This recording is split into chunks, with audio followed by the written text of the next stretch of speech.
Ludus Vulpes.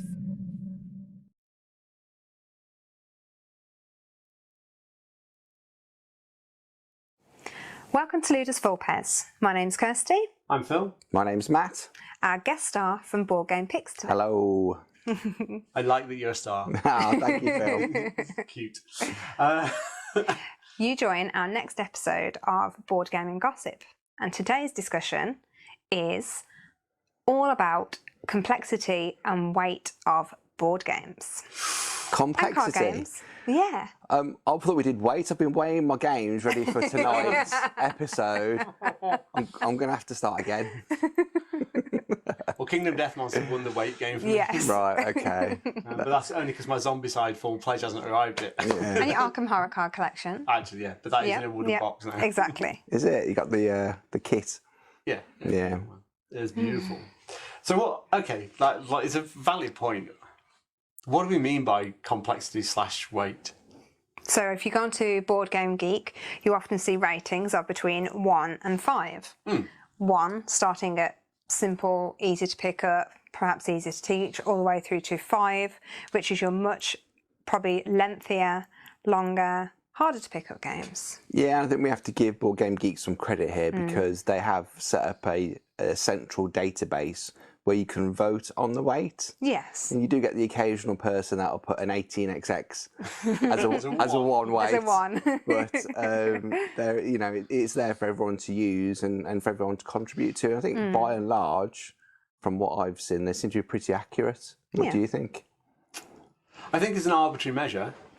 Yeah. They're pretty good. Like, you can get a grasp of whether the game is going to be more or less complex. Yeah. But then I do worry that weight becomes kind of it's such an abstract concept when you say it, weight. It's a heavy game, or it's a light game, it's a family game, or it's a expert level. Is like a lot of game publishers now putting expert level for their heavier games, which might be a nice leveling actually, but they're all very abstract and they're all very much a collection of a number of things, I think. And I think it's those things that, for me, make up the weight of a game. Yeah.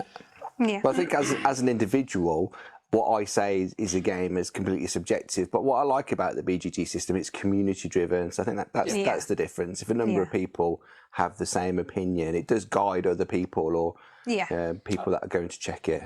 Yeah, you've got to get to that point where there's enough people voted for it to be meaningful as well. Yeah, that's it. I have seen games that are rated 10 and complexity 5 that have had 1 vote. But then that will, Board Game Geek filters a lot of that out as well. Yeah. It's a bit odd though, you can rate a game up to 10, but you can only rate weight up to 5. Yes, that's a good point. It would have been easier just you think it would have had two, simple. Maybe there's some maths scales behind it that I don't know about. I'm not sure. I've built surveys, but I don't know how that interconnects to what Board Game Geek are doing with their weight rating. Well, I kind of have four levels of weight for me. Okay. So I have a family, a light, a medium, and a heavy. It's just how I view things. Yeah. Do you want to talk about how they separate? Well, it goes more granular. I then go light to medium and medium to heavy. So you've got 6 ratings. They separate out less from that. But family games, I've got things like Ticket to Ride, Splendor, Sushi Go, that kind of thing as a welcoming game into the hobby. Yeah. What about you guys? Are you saying that a family game is an introductory game to the hobby, and then a light game is heavier than a family game? Yes, for me personally, yeah. I'd say a light strategy game is like just a little step up generally. Okay. From my own personal take, and everyone. This is why we have these discussions. It's interesting to hear what other people think of. I suppose really, when you think of things like family games, if we use Ticket to Ride as an example, on a turn you have 3 choices. Yeah. You play a train by using the card you've already taken. You choose transport cards. Yeah. Or you choose routes. Yeah. There is never any more options than that. Yeah. So your limitations, you can't do anything other than that. So that is very simplistic. Maybe a lighter game may give you a few more different options of what you can do during the game. as a variety in comparison to a family game, perhaps? Possibly, yeah. I put things like for light games. I had things like Stone Age, Pandemic, Lords of Waterdeep as a light game. In my head, I'm thinking more like strategy or tactical, that kind of games. But it's subjective. It's what my view is versus what other people think. Should it not be an accurate measure of the world? It would be nice if it was. But everyone's opinions are different. But should they? Well, my Share my opinion. opinion. Ow! My opinion of games confuses people completely. So I will find something that's very heavy much easier than things that are lighter weight. Yeah. I don't know why, but Edge of Darkness, I find that really, really easy. Yeah. That's, for me, I can play back-to-back games of that on a rainy bank holiday. I wonder what weight that is, actually. That'd be interesting to see what kind of rating it's at. I'm not sure. It's got to be a 3 probably, I would say. Yeah, 3.5 probably. Yeah. And then you've got something like Paladins, which I think is a slightly lighter game than Edge of Darkness. And I struggle with it. I struggle with it. I enjoy the game, and we have discussed this on our A to Z, and there is my reasoning behind the way I feel towards Paladins, and it's all based on the way I was taught the game. And because... Sorry. No, it's fine. It's fine. It's not a bad thing. So there are different goals that come out each round that you have to complete. King's Favours. King's Favours, that's the ones. I was digging back into the memory of the game. Well done. And the first time I played it, I think we played the same maybe twice in a row. So those kind of became integral, to the way that you play the game. And then when I next played and they weren't there, I still played for those favours. Right. And I hadn't quite got. Yeah. And for some reason, I cannot get in the card strategy. Does experience affect weight? Well, that's interesting because so I'm not going to join the conversation on light, medium, heavy. I will, obviously. Otherwise, there'd be no point. You just sit there and shut up then. I'm going to sit here and look pretty. I failed already. But no, what I was going to say is I think for me, weight is probably... Weight for me is a combination of things that sit behind weight, which is complexity. Right. Okay. And I think complexity breaks down into... These are really arbitrary, but a number of areas. So I think there's a rules burden. Yeah. We've all played a game where we're constantly... Like, it might be play number 4 or 5 and you're still checking the rule book for rules. I think games that have got that heavy rules burden feel more complex anyway. Yes. So there's definitely... Part of weight is rule burden. Okay. I'm not saying rules complexity, because I think sometimes a game can have great iconography, really fiddly rules, but it's laid out in front of you and actually relatively straightforward to play the rules of the game. I've got something to kick out for that, and I completely agree with what you're saying. I had an interesting experience playing Tigris and Euphrates, where the rules were simple, but I found the game heavy. So that was a really interesting one. Like, the heaviness came from the interaction at the table. And that's my second piece on complexity. Yeah. Is actually how the rules provide you with a space to operate in. Yeah. And I think that, because you talked about decisions earlier, you talked about Ticket to Ride, you've got 3 decisions on your turn. And actually, when you play Ticket to Ride with experienced players, like... you're back to your turn before you've had the chance to blink sometimes. People know what they're doing. And I think when the rules get out of the way a little bit, and then you've got the table experience, which is that space that the rules provide, and that, something like Tigris and Euphrates, Yellow and Yangtze, because they're basically the same game, the challenge there is... Actually, you are interacting constantly with every other player on the table. Yeah. And if you make a mistake, you will be punished. And it's literally that simple in that game. If you make a mistake, you're going to be punished, and you are going to make mistakes in the game because the nature of the game forces you to make mistakes. Because you can't always take the optimal choice. So would you say that? I know it's not perhaps your view, but is that a heavy game, or is that a medium game, or is that a light game? What's that to you in your experience? So I think that table play is a weighting that I really like. Yeah. So I would call that a medium game, medium weight game for Tigris and Euphrates, Yellow Yangtze. But with the right players at the table, that game becomes a little bit heavier. Yeah. Because they are pushing you into corners. That's interesting. Yeah. And they are forcing your decision making and forcing or forcing a selection of suboptimal decisions on you. And then you have to, I guess it's a bit like chess really, you have to make the best decision for your longer term plan. Yeah. Even though it's probably not the perfect decision you would have liked to have made. Yeah. That suddenly becomes a slightly heavier game than when you're playing with a group of people for the first time. Very much so. So my view is the compound effect on the amount of decision points throughout the course of a game gives me my heaviness. So if I have to make a lot of decisions throughout the course of a game, that can lead to a lot of different varying paths. I find that gives its weightiness for me. I think, like, for me, that falls into a category of like how interlinked and tightly bound some mechanics can be. So I make a decision here, and by the end of the game, it's been quite impactful on me and my strategy.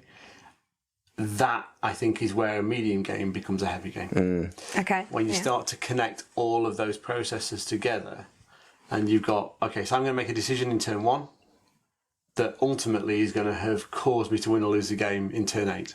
And I've fought along the way, and actually I've not necessarily, other players have had to do the right things to get their victory, but I've made a decision that was suboptimal, but I might not have known immediately it was suboptimal, I'm not sure, and then I've taken each step in the way to get me to that point where I have maximised my score, but it's not enough. Yeah. I feel like you enjoy the compound effect of decisions. I feel like out of the three of us, you enjoy that and are able to see that a little bit further ahead than the average player. Definitely. So I think that from a heavier point of view, you're particularly good at that. Whereas I like maybe the bit more mid-range, bit more tactical. The board has changed, and I need to react to that. I quite enjoy that side of things. Strategy and planning again over tactics as well. I think there's a balance point there that pushes the weighting up as well. If you're constantly having to Arc Nova, I'll give as an example. I consider Arc Nova to be a fairly midweight game. Right. For me. Yeah. And I consider it a midweight game because of the way the game structures itself, I've got to do a few things early on to be super able to play the game well in the mid game, and then I'm just responding to whatever cards I've got. But is it a midweight game? Is it? Well, I don't think it is. I think it's a heavy game, but for you, no, I was going to say the other way. Would you? No, I think for the average gamer, it's a heavy game. I was going to say light, not light, but light to medium, because you're limited to your cards. So you think that the game itself is a light game, or is your opinion? Light to medium. Your opinion of the game is that it's light. From my experiences, that's how it felt.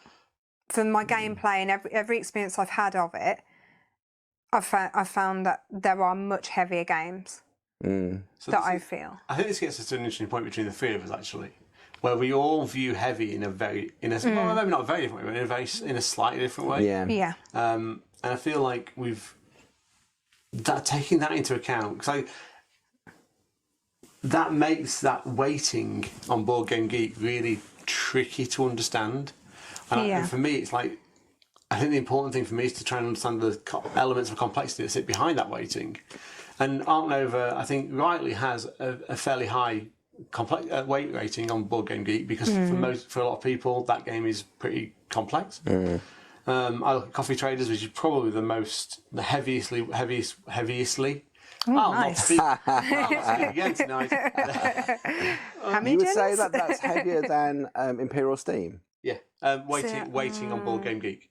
I'm not saying it is or isn't. Ooh, that's interesting. I'm fairly certain Imperial Steam is about 4.5 and Coffee Train is about 4.7. Yeah, they are about that because I find those both easy. I don't find them hard. So I think for you, complexity is back rule burden. Yeah. A lot of the time. So if someone can teach you a game, you would do a lot better than if you had to sit and learn the rule book. I don't learn rule books. He reads the rule books, so I don't have to. 30 pages and then put it into practice. It is tricky. But for me, if I can... I don't see complexity in games like Imperial, Steam, and Coffee Traders, because, for example, Coffee Traders with the board, as you go across, you're following a process. It's all in front of you. There's not. You can see everything that can potentially happen. You can assume what your next players are going to do. In Imperial Steam, it's a very similar. You have, you know, your 10 options of where you can move, where you can put your hands, and how it's going to work.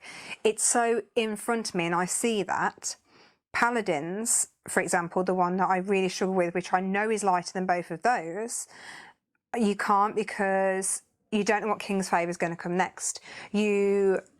For some reason, I don't understand the card benefits as much, and I think with that, it's almost too much to take in. That's Terra hidden. Mystica, Gaia Project, Clans of Caledonia all follow the same systems, and they've all got this middle scoring where you have to change every round, and it does add a lot to weight and complexity. And I'd love to play Clans of Caledonia with you both, just to go through it. I think it's a really clever game. Didn't we? We did, yeah. At the Board Game Day. Yeah.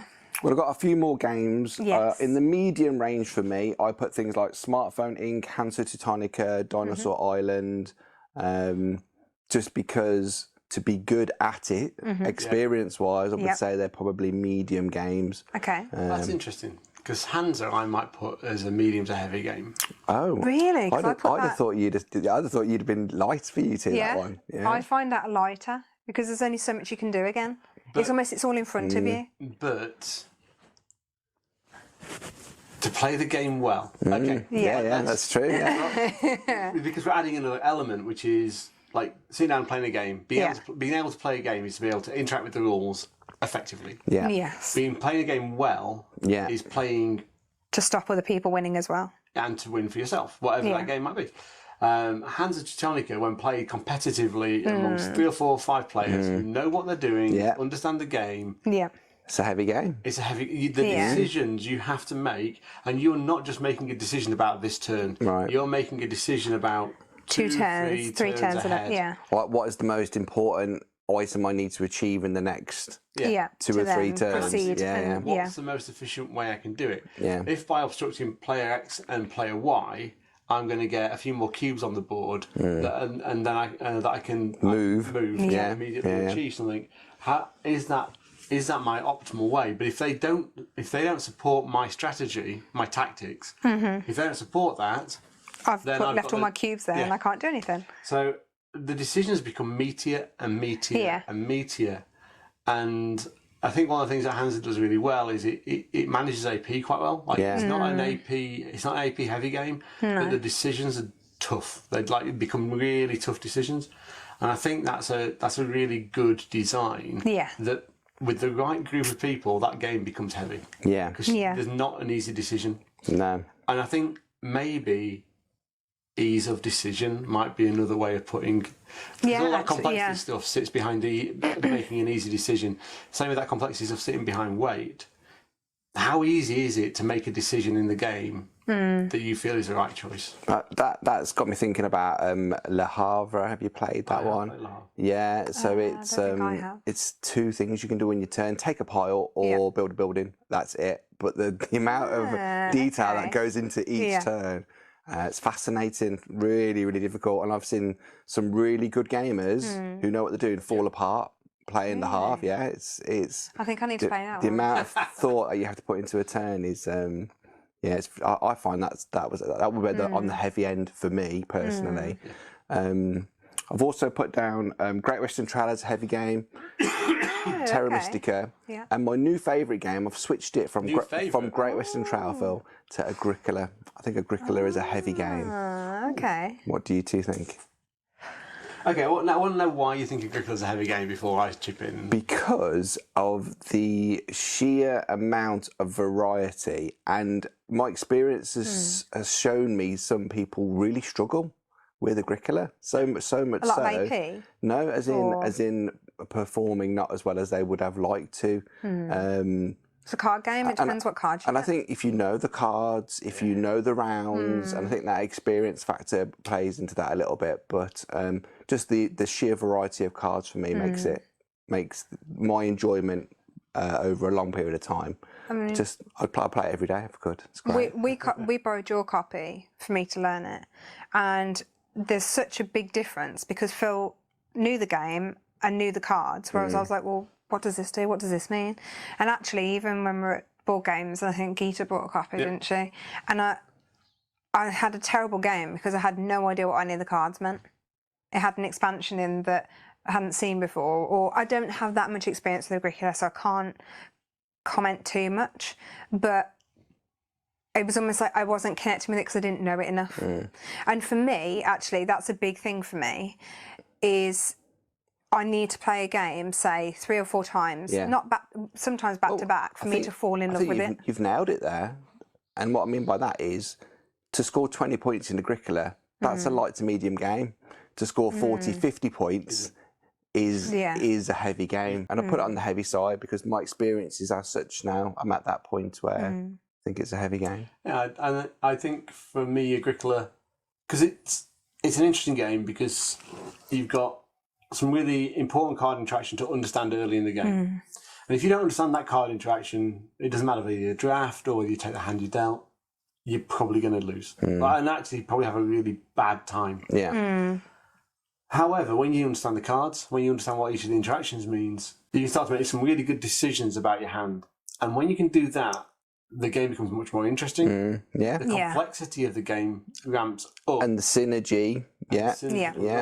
And then you've also got, so outside of the card game of Agricola, you've also then got the board to play, which is those worker spec placement spots. And they are tight at first. And they get a bit looser. And they get easier to manage later in the game because people are pursuing slightly different strategies, although fences are always like hotly contested. But knowing how your opponents are playing helps you make better decisions about how you're going to play. So when are you going to fence? Are you going to slowly accumulate wood and then fence your entire board all in at one once? fell swoop? Or are you going for an animal strategy where you're actually going to need to create some of those paddocks early on to store animals? And those decisions, those strategies that you need to set based on the cards you've received. Yeah, that's right. And then at some point, somebody else is playing their game. You might have to readapt your strategy because of how they're playing. I think that the complexity in those decision points lends itself to a heavier game. Even down to taking the first player token. That becomes a very important decision for such a small item of the game to be able to say, I'm first player in the next round. Even in a game like The River. You learn that early on, I think, in The River, having the first player token, and actually you're using a go to gain it. You know, but actually it's worthwhile. I had an interesting experience recently with a game called Import Export.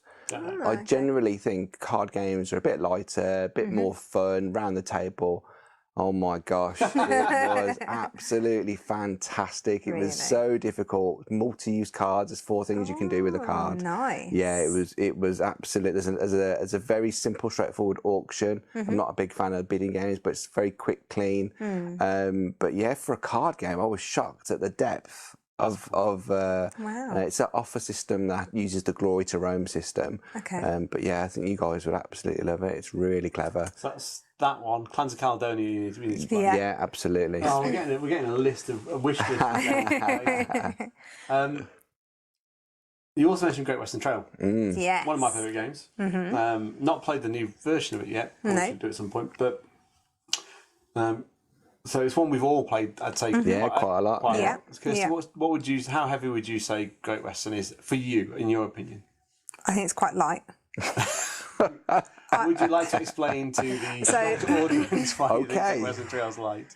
I'm glad this is on camera. I've played it a lot of times, and I do grow a familiarity with games. The more I play something, the easier I find it, barring Paladins for some reason. And I feel that in the games that I've played and the people that I've played with, it's very much you go around the track. Like, there are different decisions based on which buildings you're putting out, and obviously how much you end up having to pay to pass people's different buildings. But at the end of the day, you've all got the same goal. you're heading towards the same thing, and as much as you can from as many cows as you can possibly get. Now, did have an experience with another player who'd never played the game before, and they both literally did virtually no cows, just all Smashed objectives. And it was so close on the scoring. Wow, that's interesting. And it was a really tight game, bearing in mind they were two new players. It's my sister and her boyfriend. They were brand new to the game, and we played obviously lots and lots of times, and actually, like, it was so close between the four of us. Well, she's done a Kirsty, isn't she? She picked one element. Well, it was him actually, and then ran Marv. Yeah, Marv went with it, and he just Same principle is. Yeah. And I think we can describe it as doing a Kirsty. Yeah, Like, very much so. Focusing on an element that you understand comfortably about the game, and just play that element hard the first time you play it. Yeah. Kirsty beats us first plays regularly because she sees a clean strategy early on. Yeah. Yeah. And I think that's. So I'll probably leave Great Western Trail. I'd say Great Western Trail is mid to heavyweight game. I'd agree. But that's the decision burdens it presents can be quite tough at times. Yeah. But each of the action points are not that complex, not that heavy, but the overall decisions you're making. It's difficult for me these days because I kind of play the game a bit autopilot-y. But yeah, I think for me it's a mid to heavyweight game, and it's because of the decision points that make it a mid to heavyweight game. I was going to say, one thing you did mention then was your experience and you've gone to autopilot. So I do think there is an element of the more you play a game, the more familiar you get with it. But for me, it doesn't affect that game's weight. I think the weight is the weight, and your experience is. See, for me, that's very different, because that first play is always going to feel tough when you're learning the game, when you don't know a game. When you're introduced to a game, it's like, quite often you'll go, oh my God, mind blown, I need to play again. But the amount of decision points doesn't change in the game, so the weight remains static for me, because I know the amount of options within that game. Therefore, that the weight doesn't vary, just from my own perspective. Okay, so I'm going to sit somewhere between at this point, because I think actually I think both of you said something interesting, and I think from the way I'm sort of sat here thinking at the moment is Agricola carries that weight because you have hidden information quite early on that you know nothing about. Excuse me. Great Western Trail, not so much anymore. I can play Great Western Trail on autopilot because I almost have perfect knowledge of everything in front of me. Yeah. I roughly know what the objective cards are. I know the cows that I can take. I know how I'm going to take the cows. I know what. You know the benefits of how many cowboys you need for those. Actually, almost. There's a reality that it doesn't matter what anyone else around the table does. You can't interfere that much with other people at Great Western Trail. Agricola, except on the train line. Agricola is interestingly different. So I'd say Agricola looks even less interactive than Great Western Trail. But in a very real way, it's more interactive because you taking an action space that's critical to somebody else can really cause AP, because you cannot just play on autopilot. You have to constantly adapt based on what other people have done. And actually, that to me, so for me, Great Western Trail, I say mid to heavyweight game, but for me on autopilot, probably a lightweight, light to midweight game. Agricola is never that. It's always heavy. That's interesting. Because I'm always making tough decisions. That's so true. Yeah, that's really true. And I think maybe you hit upon something there. Is timing. The timing in a game adds a level of complexity. At what point do I need to do this action? Bring it forward. They call it cost-benefit analysis. So is it better to get this benefit now and pay this cost versus towards a different? When do you do your fencing? Yeah. So It's like Imperial Steam when you're doing the lines. Yeah. You know, if you've got two people heading towards the same direction, you go, do I risk in case they go there, or do I just go and keep going for it to get the bonus token? It doesn't matter when you're doing it. I've never got the orange worker or the grey worker. It doesn't matter the timing in that one. It's like I'm always one person short. Yeah. But I think games like Coffee Traders lends itself to that kind of thing as well from a timing perspective. The order in which things happen is really important in that game. Yeah. And the piggyback mechanism. And the piggyback mechanism, which is a shame, but anyway, works. Yeah. For me, that complexity in games, weight of games, I think it really does come down to that ease of decision point, which I didn't know that's how I felt about it until we had this conversation. Yeah, I agree. How many easy decisions can you make? And it's like I think for me that's why Arc Nova suffers a little bit with me, because I feel like the early game the decision points are not difficult, not complex, and actually I'm not making decisions really. I'm just and I think, do you know what? As first time I've understood your point of view on that a little bit. That's helped me understand why that feels like such a lighter game. But I also think that with Arc Nova, probably opening up a new avenue here is the length of time. If a game plays over a long period of time, tends to be more complex. Not maybe like a Descent, not that complex, but it can be a long game and just as thematic and enjoyable. But our shorter games tend to be less complex and more lightweight. Are they generally? Are they complex short games? I'm just trying to think through the collection. I'm trying to think of Paris City of Lights. Okay, not a complex game. No, it's not. But the decisions are fierce. Yeah, they are. But maybe that's an aspect of pure two-player games. That actually, they're designed to be competitive, and whatever decision your opponent makes, you are then it's always forced. an immediate effect. Yeah. So those kind of games, I feel, lend themselves to slightly more complex but shorter games. I don't think they're ever. For me, they never get heavy. No. But they feel more complex and they're shorter. Yeah. Because and also it's a quicker gameplay because there's only two of you. You're not having to wait for 5 people around the table to make decisions, or 3 more turns until it gets back to your go. It's just bounce, bounce, bounce, bounce. It's very... Yeah. That, I think, can also change the way a game. Another thing, actually, just quickly, is in my any first play of a game, I don't know all my options, so I'm not overwhelmed. So if you're teaching me something that I don't know, I'll be like, as you said earlier, I'll take the one thing and I'll go with it. But the second time I play and I've seen you get higher scores on something else, or, oh, I didn't realise you could score and do that, that then gives me a harder decision point on the second play, because I'm like, well, do I do that and it must be harder for you because you've already seen a generally successful strategy accomplished. So how do you then break that groove and try other things? Whereas my first play in a game, I will probably lose, but try every element just to see, to get a feel. Just to see what is available in the game. Dreadful Circus, wasn't it? The first time I played Dreadful Circus, there was a group of 7 of us. Yeah. And I literally bid 1p for everything, or £1, whatever it was. And I won the game because nobody took my money. And I just kept absorbing the money. So everyone was spending to get the different cards. And yet I saved all the money I got, received some for cards that I was selling, and then ended up winning because I had more money than anyone else. But not with a group of experienced players, a reliable strategy. But no. First play actually works. I'm gonna drop a Okay. Boom on the table. We're ready for this. Merv. Oh. Okay. So Heart of the Silk Road, Osprey Games launched last year. Really good game. Really good game. Worth a play. Kirsty spotted on day I think before the box was even open. Yes. I'm going to call it the game on easy mode. That's really unfair. That's not fair. It's the pretty track that gives back when you give. Yeah. Basically. It's the track that keeps on giving. It is.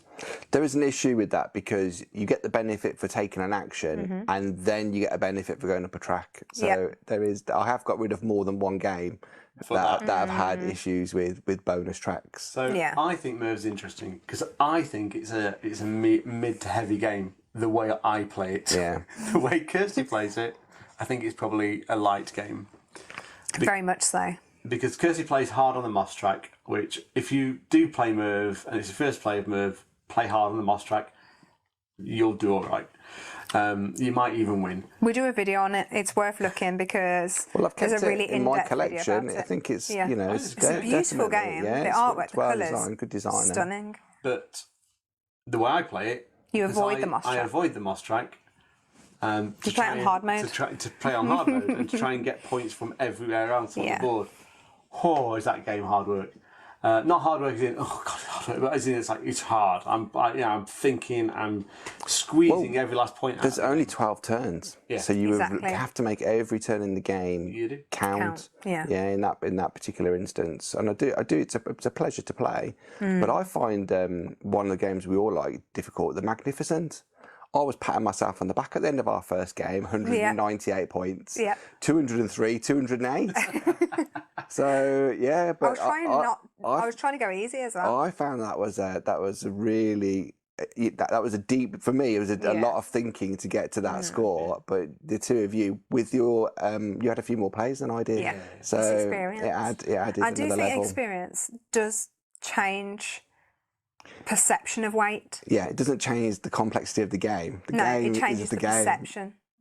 And I think perception of weight is, obviously, as you can tell, it's very different between the three of us. So are we agreeing weight is complexity? It's the same thing, essentially. I think so. I think if I want to really distill it down, it's the ease of decision making, and sitting behind that is complexity. But sitting behind weight, I think, is also complexity. So I think that whatever elements make a game complex, define whether it's weighty or not. I think the worst one is rules burden. I think if rules burden makes a game complex, probably get rid of the game. That should actually, I think, almost rules and teach should have a rating of its own in some ways. Well, on the BGG, it does say that setup and rules forms part of a complexity vote. So when you vote for the complexity of the game, part of their weighting system is setup and tear down. It's interesting because I think for me that rules burden, when the rules get in the way of the game, that's for me a level of complexity I don't need in the game. Yeah, and and I think that kind of happens with coffee traders. The rules kind of get out the way, and it removes that layer of thought that you need to be able to get straight into strategy, which is hard to achieve. You can make your decisions, and that to me is important. It takes an unnecessary burden out of the way, which is nice. I think then that sort of strategy over tactics element. So actually, my long-term plan, the adaptation of my plan because of what's happening. You've just made me think of a game because I don't find it that strategic. Is Brass Birmingham. I found it more tactical, and you're reactive to what someone else is doing on the board, and that interaction. So it's like still yet to play. A very highly rated game. Still yet to play. But actually, that level, Brass Birmingham has got a nice level of complexity to it. What would you say it's similar to? Because obviously I haven't played it yet. For me, probably Imperial Steam. Yeah. You're building, you route building across. And you're moving resources across the map. Yeah. Yeah. Okay. Yeah. If he said it's inspired by, you wouldn't be surprised. Yeah. I think for me, Brass Birmingham, I feel carries a rule burden. That's the thing that I would like to see get out of the way. Yes. In the same vein as a game that I don't like, but you do like, Heaven and Ale, carries a rule burden because the rules make no sense. They don't sit within the theme, and it makes it difficult. And I just, other than the rules burden in Brass Birmingham frustrates me because I think actually there's a superb game in there, and that rules burden just puts me off like playing it more regularly. Yeah. Okay, I have a little thing just thrown there which has just come into my head. You said about the theme. So can theme affect complexity and weight? So if it's something that you have a really good understanding of, such as building routes, you need to build resources, use workers and create a route. Or if it's something that's you've never even heard of, out in space and you need to learn everything about... I would say not for me, the solar because system or something. I will spend, if I'm coming to teach a game, I will spend probably 6 or 7 hours on the learn to be able to teach you guys Crystal Palace. It was a massive. It's probably my biggest teach. There's a lot to balance out in that one. Yeah. But that was City of the Big Shoulders. I'd like to teach that one, but I'd love to do that. that's a big teach as well. So I do. Yeah, it's definitely part of the complexity of a game, I would say. But it's preparing for it, I think. Because I think some ways, if you connect with a theme, you're more able to seemingly understand it. A good teacher will help you connect. You'll say, we're doing this because of this. And I think that's what Phil does particularly well is... Thank you. before he takes all our resources off us. The theme, the teaching the theme. If you're making if the decisions you're making are that fit within the theme of the game, so it makes sense to make that decision, I think that helps weight. I think that brings the weight down a little bit for me. Okay. And that's one of my problems with Heaven and Ale. It's like, I've got this wheat. I'm going to put this wheat in the light side, and that's going to grow me wheat. And I'm going to put this wheat in the dark side, and that's going to grow me money, because that's how ale works. I don't know. It just frustrates the hell out of me. Because there's no... Logic. No, there isn't. And I like a little bit of logic. I like the rules to fit the setting. Like in photosynthesis, if something's in the shadows, it can't grow. Yeah, perfect example. That makes common sense. Yeah. So I think where the theme is good, it helps bring the complexity down. Because it's an understanding. I'm going to move into a slightly different topic now, I think. Okay. That might be a little bit controversial. Dun, dun, dun. I don't know, like whatever. If you're watching this... Get ready, Kirsty. I feel like we need a drum roll. Here we go. Proving once and for all that I am no drummer. Is there a snobbery about game weight in the gaming community? Oh, Phil. Wow. Philip. For Kirsty, I would say, oh, that's dead easy, no problem. Possibly, there may be a little bit of like, oh, that's no problem. I'll just rate that a 2 out of complexity 5.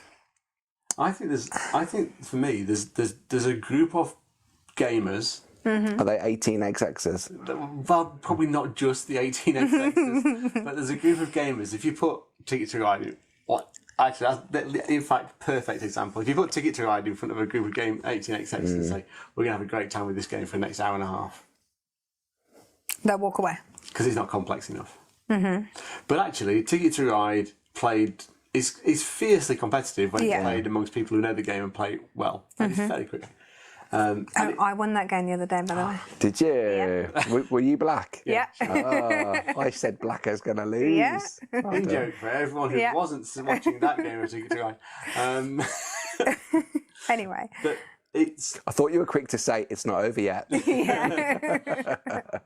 Beat me by longest route. Yeah. Just so annoying.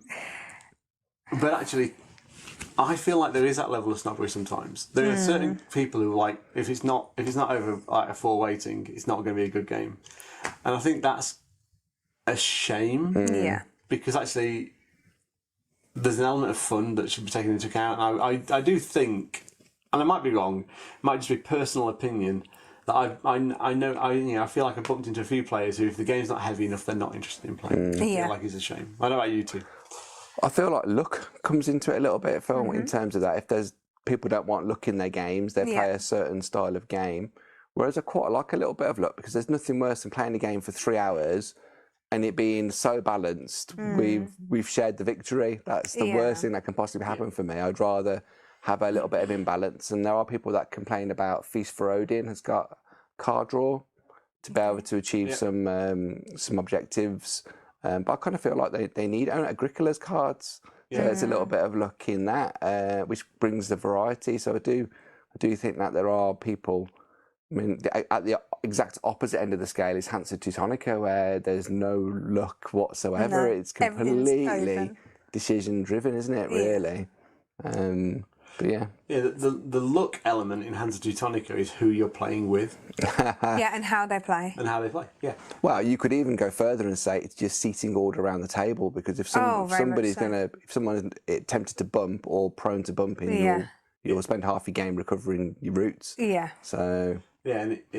So table order has always been a problem in some games anyway. Yeah, and I think actually... I feel like we're brushing into a new topic for today, actually. Yes. It could be quite interesting, but yeah, like complexity is... I definitely think when we've had board gaming days and there have been certain people who just want a bit of fun and only want to play light, and that's fine. And then, as you said, you get the other people who not heavy enough, it's not going to take 4 hours, I'm not interested. And it's like, well, if that's all you want, that's great, but not everybody wants to play those all the time. There's a famous game, isn't there? I can't remember. It's a civilization game, but I can't quite remember the name at the minute. And that takes like 7 or 8 hours to play. Twilight Imperium. No, it's one that's got a really good. Is it Age of? It's got a good app, and people like to Through play the Ages. Through the Ages. That's the one. Yeah. But I've heard that can be a really brutal game. Yeah. Really? There was definitely a games day where three of the guys turned up. Yeah. That's what they planned, and like That was their one game. 5 hours later. Oh, gosh. they finished. It's like, I've not played Through the Ages, so I can't comment, and it's so well respected and so highly rated. I haven't played it either. I can't imagine it's a bad game. It's the kind of game where your story comes out of it, though. I should imagine, like, oh, on that occasion we did this as a military. You know, you can imagine that it's got its own conversation that goes on around it. Yeah. But it's do you want a game that lasts? I do want a game that lasts 5 hours, but it's got to keep me and every other player around that table fully engaged for 5 hours. Yeah, there was an experience recently at AirCon where we were chatting to a group of gamers and there were 45 minutes between their turns. Yeah, I've heard that. You know, that can be frustrating. They weren't happy. I think you get to a certain level and you can identify the games, and I haven't been able to teach a food chain magnet, but in 2 hours you can have a totally engrossing game and be absolutely battered around the head, but have a thoroughly engaging time. Engaging was one of the words I wrote down for tonight, because if it's engaging and you've got enough to entertain you throughout the game, I think that can be an influencing factor on complexity as well. Because engagement means you're not looking at the clock. Yeah. And if you're looking at the clock, you're not enjoying the game. Yeah. Well, I had that with Messina recently. Messina felt like it'd take about half an hour to play it, and then it's 2 hours later. Yeah. It's thoroughly great time playing. Yeah, that's true. For me, Art Nova was the opposite to that. Yeah. It dragged 3 hours for 2 players, and So we were playing it right. Yeah, it's a long time. Yeah. So I've got a couple of things that I kind of want to finish off with for me. Okay. One is waiting can put people off a game, picking up a game and playing a game. Don't let it. Like the waiting rating on Board Game Geek is subjective. Yeah. It carries and combines a lot of other complex thoughts in the background to come up with this community-driven number. And if you look at a game and you go, oh, it's 4.5. I don't think I can cope with a 4.5. I promise you don't know until you've sat down and played that game whether you can cope with it. Kirsty and Matt have both said if a game's engaging, it doesn't matter how complex it is, and that's the best piece of advice anyone can give you. Doesn't matter how heavy a game's rating is on its weight, whether it's an expert level, whether it's a 4.5 on Board Game Geek. If it's engaging, you will get on with it and you will enjoy it. And there are so many great games out there that look heavy, feel heavy, but actually, once you sit down to play them and you've got the rules in your head, every turn and even between turns can be really engaging. So for me, useful as waiting is, and for me it's that ease of decision point, don't be put off by waiting. That's my last piece of advice. Anyone else got anything they want to add? Just go with what you like as a theme or as a group, what they're playing. Don't be too precious about it. Kirsty was new to games recently. You jumped straight into anything heavy, so you're, case in point that don't stand on ceremony. Just try these things. I didn't know they were heavy. Oh, okay. A game was being put in front of me. I never once, and I still don't know. I still never question the weight of a game. Yeah. Although we're discussing it, it's never something I look at. I never go, oh, is this going to be a 5? What is this going to be? It's just, what are we playing today? When I met you and played a game, I'm like, this is going to be either really long or too complex. And I was thinking that maybe it's a bit much for a new gamer, but you took it all in your stride, and that's it. Don't prejudice. Just try whatever you can, really. Yeah, I think it's really important to have your own experience of a game. Don't be put off. It's like when you're at school, you go, oh, you hear rumours, that teacher's horrible, you don't want to be taught by them. Then you go in there and you have a fantastic experience and that teacher connects with you and you're like, do you know what? I've needed a teacher like this all my life. Board games are just like that. Ignore what everyone else says and have your own experience. If you don't connect with a game, you don't have to play it again. I'd always say try and give it at least 2 plays, because your second play is always very different from your first, because you know what the iconography is, or at least you've got a feel for it. You've got a past experience to, you know, to compare against, and you're not that new person that's like deer in the headlights. Very good. It's really important to give a game at least 2 goes. And if you want to beat Kirsty in a game, get Paladins to the table. Yes, get Paladins to the table. I'm gonna play 12 months. That's not true. It's definitely one that I am going to play until I break it, I think, because I've got to get over my fear of Paladins. Right. So it's like every time it's like, oh no, it's the cards, or oh no, it's this, and I'm gonna get over it. Right, we'll crack it out now. Yeah, see if we let's can go for it. have a game. So it sounds like we're going to go and play Paladins in the rest of it. If you've enjoyed this video, please like and subscribe and leave us a thumbs up. That'd be fantastic. Don't forget, we're also on Instagram, Facebook and Twitter. Just search for Ludus Vulpes. And also, check out Board Game Pix. Definitely do channel, that. 'cause it's fantastic. Thank you. Like and subscribe. Yeah. Cheers. See you all. See you soon, Thank you. everyone. Bye. Bye.